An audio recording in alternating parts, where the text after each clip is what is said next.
Здравствуйте всем! Добро пожаловать на канал Магия Песка. Старинные турецкие гаремные гадания на песке для вас. Мои дорогие зрители, гости, подписчики, всех вас хочу поблагодарить за ваши лайки, хорошие добрые комментарии, за вашу поддержку моего канала. Земной вам поклон. Давайте сегодня сделаем отсыпочку на такую тему. Самые важные и яркие моменты до конца месяца. Если тема интересна, присоединяйтесь, загадайте, пожалуйста, на себя, так и спросите, какие события, моменты ждут меня до конца месяца, что станет главным, что будет самым ярким. И давайте посмотрим. Я убираю Назар, прошу высшие силы дать мне возможность ответить на все ваши вопросы и послать для вас только самую важную, нужную и полезную информацию.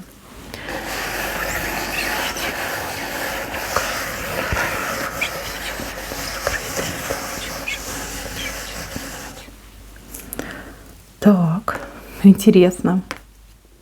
Слушайте, какая-то ситуация, какое-то дело,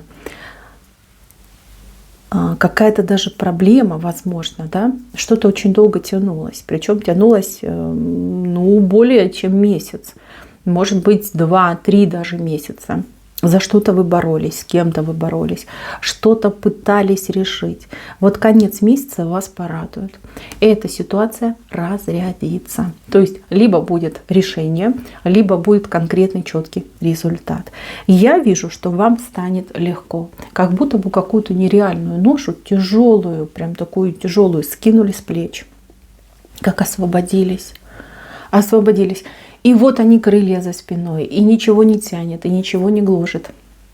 Не нужно о чем-то постоянно думать, какие-то действия совершать. А кто-то, кстати, и деньгами часто платил.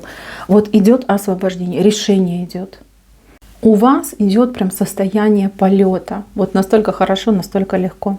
Что-то решится, разрешится, либо наконец-таки будет долгожданный результат. Очень яркое событие. Это событие затмит собой, я не знаю, событие полугода, да, то, что уже прошло. И, возможно, у кого-то даже отыграется, что это будет главное событие всего вашего года. Вот так вот. Я вас поздравляю, я за вас безумно рада. Вы действительно этого добились, вы этого заслужили. Тяжелой работой, эмоциональными вложениями, вот этим всем беспокойством, а кто-то конкретными суммами даже. Все, решилось, разрешилось, вы спокойны, вы счастливы, вы улыбаетесь, вы довольны жизнью. Замечательно. Кстати, это событие сделает ваше настроение прям до конца года. До конца года. Кто знает про вашу ситуацию, либо кто участвовал в этой ситуации. Люди просто молиться на вас будут, понимаете, хлопать в ладоши, кричать вам браво, виват, ура. И рассказывать о вас легенды. Какой же вы человек стойкий, целеустремленный, с каким трудом вы поборолись, да, и выбрали для себя вот этот результат, либо эту победу громкую. Так, идем дальше. Здесь у меня два человечка, не могу сказать, пара это, либо друзья, может быть, там партнеры, может быть, дети и родители.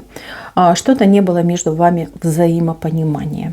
Вроде как все неплохо, вроде как-то живете, да, как-то договариваетесь, но друг друга совершенно не понимаете. Вы в одну сторону смотрите, человек в другую.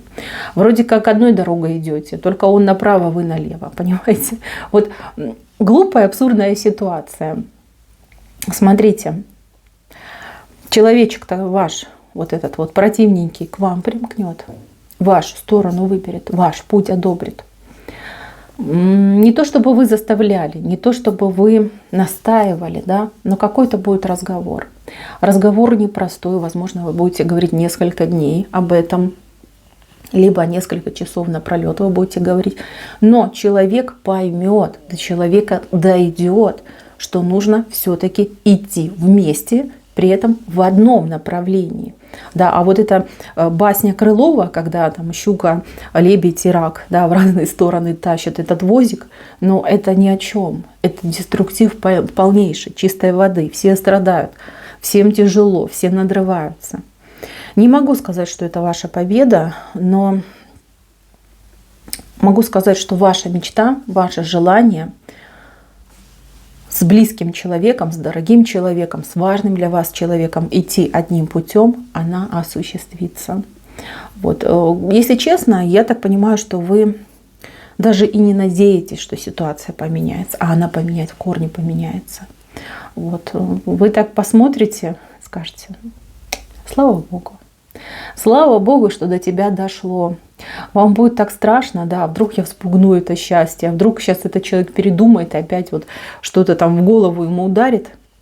Опять начнутся эти все коныки, там, капризы и прочее, прочее. Нет, не начнется. Человек наконец-таки осознает: вы были правы. Вы не желаете дурного, вы не тащите одеяло на себя. Вы просто хотите, чтобы у всех все было хорошо. Вот. Идет такое, пусть не сразу, пусть не одномоментное, но объединение. И вы уже вместе идете дальше. Так, для тех, у кого конфликты. Конфликты, причем с вашим полом. То есть женщина с женщиной, мужчина с мужчиной. Конфликт будет продолжаться. Мало того, что он будет продолжаться, скорее всего, тут еще и обороты ваш оппонент будет прям набирать с какой-то колоссальной скоростью.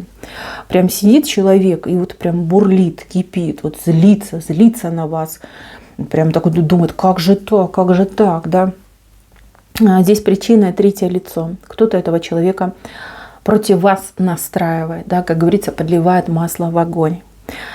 Пока этот третий человек этим делом грязным занимается, мира не будет между вами, не будет.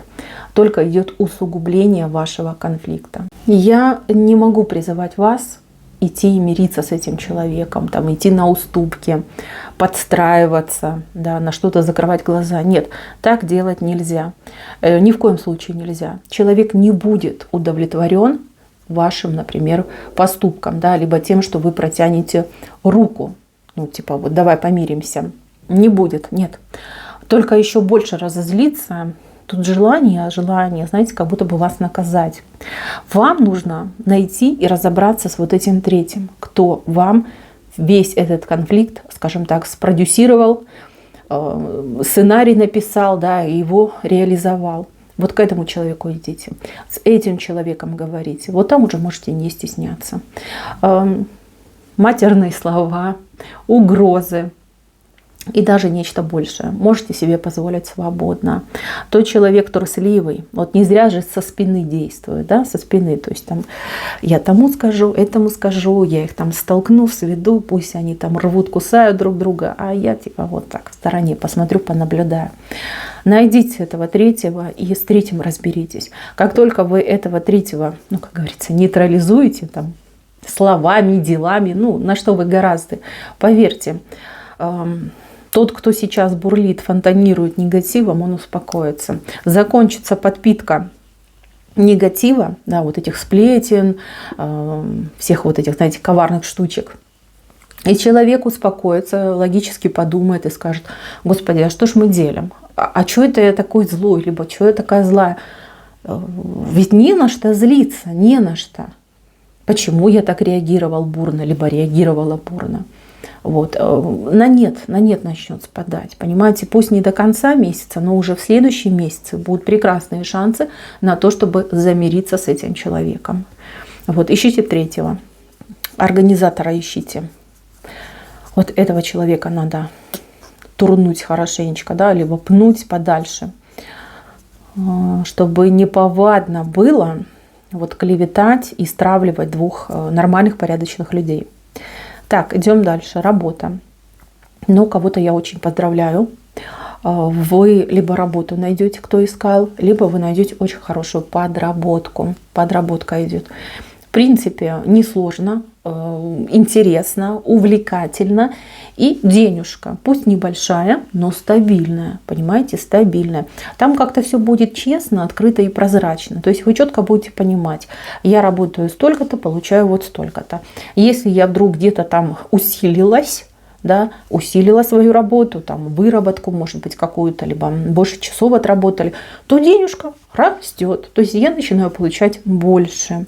Плюс дело само по себе очень интересное, занимательное, либо коллектив очень хороший, теплый. То есть вам будет интересно ходить на работу. Либо для того, чтобы поработать, да, либо для того, чтобы пообщаться с хорошими, добрыми людьми. Прекрасное место. Чего стоит остерегаться? Ну, это, скажем так, непорядочных начальников. Не то чтобы платить не будут, платить никуда не денутся. Там все как в аптеке, четко по часам, там, по дням специальным. Могут придираться, могут специально даже каким-то вот, ну, хитрым образом. Это не будет прямое сопротивление, это не будут прямые указания, да. Но вот вы же чувствуете, когда человек плохо относится, вы чувствуете, когда человек там подковыривает, когда человек к вам более там требовательно относится. Какому-то из начальников, либо начальниц вы не понравитесь. Не понравится ваш энтузиазм, не понравится ваш профессионализм. Либо человек вообще видел на вашем месте совершенно другого персонажа, да, то есть, может быть, кого-то своего хотел привести, но не получилось, там, не успел, да, либо вот выбрали именно вас, потому что вы действительно ответственный, квалифицированный сотрудник. Вот. Это ненадолго. Просто надо будет немножечко потерпеть. Я не вижу, что вы прям очень расстроились, либо вы сказали, ну все, я не буду заниматься этой работой, я не буду брать эту подработку. Просто будет дискомфорт. Все. Поймите, что это все идет от зависти. От зависти, от злобы, ну, от дурости. По-другому тут и не скажешь. Так, следующий момент. Какой-то пожилой, одинокий человек вышел. Пожилой. Относительно вас возраст, ну, прилично так в плюс уходит.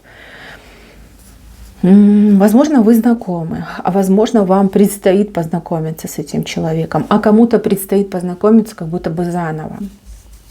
В любом случае, человек отшельник, человек-одиночка, человек с какими-то своими правилами, с какими-то своими взглядами на жизнь. Ну, как говорится, в народе с придурью немножко. Ну, простите, да, за слово, но прям именно так идет. Возможно, это будет ваша мысль, что человек, ну, вот именно такого теста. Но при всем при том, человек к вам будет тянуться. Этот человек станет вам помогать. Это такие очень странные взаимоотношения. Я не могу сказать, что это. Вы все разные, я не могу сказать, что это конкретно. Может быть, это ваш отец, с кем вы не виделись там энное количество лет. Вдруг он там вспомнил, у меня же дочь есть, я же не выполнил свой отцовский долг. Да? Он вас там находит, говорит, вот все, хочу помогать тебе, и начинает вам помогать. Либо, например, это какой-то другой родственник, да, с кем вы особо не общались, да, может быть, там визуально знаете, там помните из детства, либо пару раз в жизни видели. И вот этот родственник остался один, либо родственница осталась одна и думает, а ведь она на меня похожа, да, вот ей нужна поддержка. У меня вон богатства лежат в сундуках, кому я оставлю, я буду ей помогать, да, и человек начинает помогать. Либо в принципе, да, вот человек проникся к вам, вот увидел вас, видит вашу историю жизни, знает о ваших проблемах и думает, ну что мне делать с моими богатствами, да, вот сделаю доброе дело, помогу хорошему человеку. Человек начинает вам помогать. Как бы это ни отыгралось, но вижу, что помощь будет серьезная, стабильная и, в совокупности это большие суммы. Вот если переводить всю эту помощь в деньги, в денежный номинал, это очень приличные суммы. То есть человек вас будет поддерживать именно по финансам, по помощи. Это не благотворительность, это, не знаю, как человек взял на себя ответственность вам помогать. То есть как обязался, не знаю, как правильно сказать. Это очень хорошо. Это редко бывает в жизни. Я вижу, что вы, возможно, будете отказываться, потому что человек вы скромный, и вы не привыкли, что вам кто-то что-то дает. Всего вы добиваетесь очень тяжелым, таким вот прям спартанским трудом.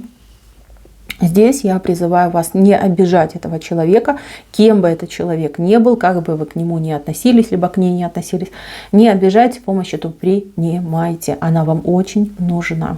И даже если не очень нужна, все равно принимайте. Поверьте, у этого человека в планах дать вам еще больше. Да, мы не вечные, да, этот человек тоже не вечный, он это понимает. Есть богатство, которое нужно кому-то передать. Он будет передавать вам, а дальше уже там вашим детям, внукам, ну, поехала. Вот. Не лишайте своих детей, внуков вот этого богатства, да, этого имущества, о чем там вам перепишет, отпишет. Человек специфический, со своими особенностями характера. Ну, и с вашей дипломатией, я думаю, проблем не будет. Главное, чтобы вы там со скромностью не переусердствовали. А так все хорошо будет. Так, идем дальше. Здесь у меня очаг горит. Женщина что-то то ли не успевает, то ли слишком много на нее навалилось. Вот, и за очагом смотрит мужчина. Но это может быть ваш муж, ваш возлюбленный, ваш сын, не знаю, там брат ваш может быть, да, какой-то мужчина будет вам помогать по домашним делам. Причем так возьмет на себя, ну, практически, если не все, то львиную часть домашних дел, домашних забот. Что-то будет делать так, что-то не так, неважно. Главное, что вам некогда, главное, что вам помогают, главное, что дополнительные 2 руки появились. Вы этому будете рады и за это будете благодарны. Это хорошо, когда помогают. Не могу сказать, чем вы заняты. Может быть, действительно какие-то дела накопились, может быть, действительно вот новая работа, там, подработка. Может быть, какие-то даже увлечения появятся. То есть, ну, вам некогда, вам просто некогда. Вот, и вам помогают, это хорошо. Так, идем дальше. Дети. Ну, вот с детьми какой-то вопрос будет. По крайней мере, одного ребенка вижу. Ребенок, какая-то адаптация идет. Либо ребенок, может быть, немножко стрессует ваш перед чем-то. Стесняется, не знаю, вот придется заниматься ребенком, школой, не знаю, вот садом, какой-то вопрос придется решать, и нужна ваша поддержка, нужно ваше участие, присутствие, ваша ласка, доброта. Ребенку нужно объяснить, что я всегда, вот она я, рядом, помогу, подскажу, поддержу. Да? Вдруг что-то не так, ну ты сразу мне сообщай, вместе будем решать. Не могу сказать, что это. Я не могу сказать, что это, понимаете? Вот не могу сказать. Какая-то социализация может быть. Может быть, в другой сад пойдет ребенок, может быть, в другую школу. Ой, может быть, на спорт пойдет ребенок. Вот куда-то пойдет ваш ребенок. И немножко будет стрессовать. Вы будете видеть это по ребенку и не расспрашивайте, не пытайте. Просто говорите, что любите, почаще обнимайте, целуйте. Говорите вместе, пробьемся. Не страшно. Ты у меня, я у тебя. Вот. Всегда можешь на меня положиться. Вас это будет беспокоить, но на самом деле там ничего страшного нет. Абсолютно. Даже у кого-то отыграется, что вы больше будете переживать по этому случаю, чем ваш ребенок. Да. Так, по поводу здоровья. От стрессов, от переживаний и от погоды могут быть проблемы. Погода, ну, я так понимаю, атмосферное давление. Кто гипертоник, берегитесь. Следите за собой, соблюдайте правильную диету и принимайте вовремя препараты. Кто у меня тут очень чувствительный, подвержен стрессам и волнениям, ну, мои хорошие, ромашечка, мята, да, вот чаечки всякие успокоительные. Если понимаете, что этого мало, обратитесь к специалисту-неврологу, да, пусть вам дадут какие-нибудь транквилизаторы. Шучу, конечно, да. Есть, может быть, еще какие-то препараты более щадящие, о которых вы не знаете, но более сильные, чем, например, трава, да, там чаи всякие. Вот. Здесь нужно себя, конечно, усилить, укрепить, и важно питаться правильно, питаться сбалансированно и правильно, чтобы ваш иммунитет выдержал, и всякие нехорошие болячки, там вирусы, простуды не пристали к вам. Так, по поводу денег. Ну, деньги будут деньги. Вот смотрите, вот человек вам помогает деньгами. И работа, подработка у вас есть. По крайней мере, у вас именно вот каких-то острых глобальных проблем с этим не будет. Не будет. Помощники есть, возможности у вас есть, вы зарабатываете. Так, на работе, для тех, кто работает, ну, все в штатном режиме, все как было, так и есть. Для тех, кто бизнес свой ведет, то же самое. Возможно, какие-то улучшения, там, продажи повысятся, там, клиентов больше новых зайдет. Такой в плюс. В плюс идете, к концу месяца идете в плюс. Но по сравнению с прошлым периодом, да, предыдущим периодом. Так, по новостям. Что будет по новостям? Будут новости разные, разношерстные, разноплановые, в большей степени тревожные. Не знаю, то ли ситуация в мире какая-то, то ли вот какое-то идет нагнетение. Такое впечатление, что людей, ну не знаю, дурачат, что ли, как пытаются манипулировать сознанием людей. То есть как будто бы кто-то заинтересован, чтобы все люди, ну вот просто дрожали, страдали, я не знаю, там нервничали и переживали. Я вижу, что ваша шкура стала намного плотнее. Раньше вы были более восприимчивы ко всякого рода новостям, больше был уровень тревожности. Сейчас уже так, знаете, так плечом пожимаете, говорите, ну, ожидаемо, типа, ну что теперь сделаешь, да? Вот. Вы не будете так быстро или остро реагировать на эти новости, хотя в вашем окружении семья, родственники, там, знакомые, приятели, те же соседи могут быть паникеры, которые любят, ну, скажем так, перепугаться и перепугать всех остальных. Да. Вот. А самый конец месяца дарит надежду. Вот по новостям именно дарит надежду. Я не могу сказать, что это. Вы все разные, все живете в разных, скажем так, странах, на разных континентах. Но именно конец месяца как будто бы дарит надежду. То есть вот прям слышу ваши слова. Ну, слава Богу, хоть что-то хорошее. Да? Вот как-то интересно прозвучит. Так, мои милые, я вас еще раз поздравляю с тем, что вас ждет вот такое замечательное облегчение, освобождение от ноши. Берегите, пожалуйста, себя, заботьтесь о себе, заботьтесь. И старайтесь держать себя все-таки в руках. На этом все. Спасибо всем за внимание. Всем пока-пока.